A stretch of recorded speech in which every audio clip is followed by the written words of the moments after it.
Hi hello everyone. ನಾವೀಗ ತಿಳ್ಕೊಳ್ಳೋ course BSc agriculture. ಈಗ ಪ್ರೆಸೆಂಟ್ ಜನ್ರೇಷನಲ್ಲಿ ಈ ಕೋರ್ಸ್ಗೆ ತುಂಬ ಡಿಮ್ಯಾಂಡ್ ಇದೆ. ಯಾಕಂದರೆ ಈಗಲೇ ಅಲ್ಲ, ಫ್ಯೂಚರಲ್ಲೂ ಕೂಡ ಈ ಕೋರ್ಸ್ಗೆ ತುಂಬ ಡಿಮ್ಯಾಂಡ್ ಇದ್ದೇ ಇರುತ್ತೆ. ಯಾಕಂದರೆ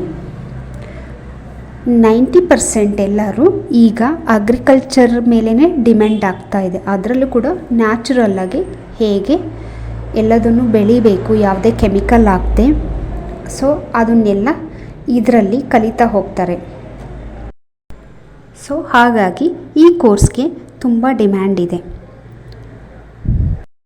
ಈ ಕೋರ್ಸಲ್ಲಿ ಏನೇನು ಸಬ್ಜೆಕ್ಟ್ಸ್ ಇರುತ್ತೆ ಅಂದರೆ, ಸಿಲೆಬಸ್ ಏನೇನಿರುತ್ತೆ ಅಂದರೆ, microbiology, soil science, genetics, plant breeding, food microbiology and post harvesting methods.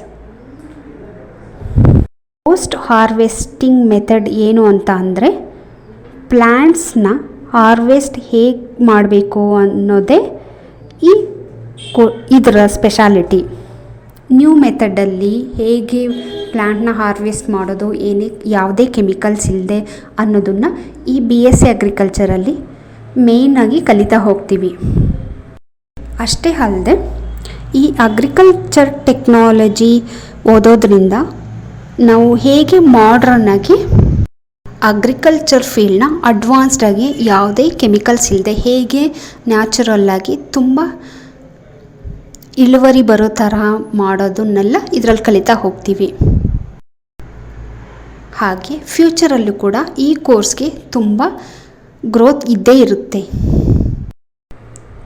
ಈ ವ್ಯವಸಾಯ ಅನ್ನೋದು ಇಲ್ಲದೇ ಇದ್ದರೆ ಈ ಜನ್ರೇಷನ್ ಅಥವಾ ನೆಕ್ಸ್ಟ್ ಜನ್ರೇಷನ್ ಅನ್ನೋದೇ ಜನ್ರೇಷನ್ಗೆ ಫುಡ್ಡೇ ಇರೋದಿಲ್ಲ. ಸೊ ಅದಕ್ಕೋಸ್ಕರ ಮಾಡ್ರನ್ನಾಗಿ ಹೇಗೆ ನಾವು ಜಾಸ್ತಿ ಇಳುವರಿ ತೊಗೋಬೋದು ಅಂತ ಎಲ್ಲ ಇದನ್ನು ಡೀಪಾಗಿ ಕಲಿಸ್ತಾರೆ. ಅಂತ ಅಂದರೆ ಹ್ಯೂಮನ್ ಸೋರ್ಸು ಜನಸಂಖ್ಯೆ ದಿನೇ ದಿನೇ ಜಾಸ್ತಿ ಆಗ್ತಾ ಇದೆ, ಬಟ್ ವ್ಯವಸಾಯ ಮಾಡೋರ ಸಂಖ್ಯೆ ಕಡಿಮೆ ಆಗ್ತಾ ಇದೆ. ಸೊ ಅವ್ರಿಗೆ ತಕ್ಕನಾಗಿ ನಾವು ವ್ಯವಸಾಯನ ಮಾಡ್ರನ್ ವೇಯಲ್ಲಿ ಮಾಡೋದನ್ನು BSc agriculture. So agriculture growth ಜಾಸ್ತಿ ಮಾಡೋದ್ರಿಂದ ಹೊಸ ಮಿಷಿನ್ ಹೇಗೆ ತಯಾರು ಮಾಡಬೇಕು, ಸೊ ಹಾಗೆ ಹಾರ್ವೆಸ್ಟಿಂಗ್ ಬಗ್ಗೆನೂ ಇರುತ್ತೆ. ಇದನ್ನೆಲ್ಲ ಅಗ್ರಿಕಲ್ಚರಲ್ಲಿ ಕಲಿತೀವಿ. ಸೊ ಓಕೆ, ನೆಕ್ಸ್ಟು ಈ ಕೋರ್ಸ್ ಮಾಡೋದಕ್ಕೆ ಬೇಕಾದರೆ ಎಲಿಜಿಬಿಲಿಟಿ ನೋಡೋದಾದರೆ PUCಯಲ್ಲಿ 50% ಇರಬೇಕಾಗುತ್ತೆ. ಸೈನ್ಸ್ ಸ್ಟ್ರೀಮೇ ಆಗಬೇಕಾಗುತ್ತೆ ಈ ಅಡ್ಮಿಷನ್ ತೊಗೊಳ್ಳೋದಕ್ಕೆ. Physics, chemistry, maths, biology mandatory ಆಗಿರಬೇಕಾಗುತ್ತೆ. ಈ ಕೋರ್ಸ್ನ ಡ್ಯೂರೇಷನ್ಸ್ ಬಂದು ಇದು 4 ಇಯರ್ ಕೋರ್ಸು. ಸೊ ಫೀಸ್ ಬಂದು depends on college, top university ಮೇಲೆ ಫೀಸು ಡಿಪೆಂಡ್ ಆಗಿರುತ್ತೆ. ಓಕೆ, ನಿಮಗೆ ಈಗ ಒಂದು ಡೌಟ್ ಬರ್ಬೋದು, ಈ ಥರ ಹೈ ಡಿಮ್ಯಾಂಡ್ ಇರೋ ಕೋರ್ಸ್ಗೆ ಜಾಬ್ಸು ಎಲ್ಲೆಲ್ಲಿ ಸಿಗುತ್ತೆ ಅಂತ ಅಲ್ವಾ?